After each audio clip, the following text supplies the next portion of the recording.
Stroke management, हार्टचं जे stroke management आहे, इमर्जन्सीमध्ये काय करणार बाबा? आता एखादा हात दुखत आहे आणि हृदयात खूप दुखत आहे, पडला व्यक्ती, ओके.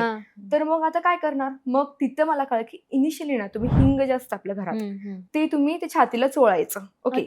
त्या एका कॉन्फरन्स मला एवढं लक्षात आलं, खूप साऱ्या गोष्टी तिथे शिकवण्यात आल्या, पण मला असं इनिशियल ते तर घरात आहे ना, ते करा, ओके. आणि त्याच्यानंतर तुम्ही रुग्णालयाकडे न्या. जी गोष्ट येते ना तीच करावी, मला असं वाटतं. आणि आयुर्वेदिकली जर आमच्याकडे पेशंट आलाच तर मग आम्ही हेमगर्भ पोटली रसायन म्हणून असं त्याचं चाटण देतो, ओके.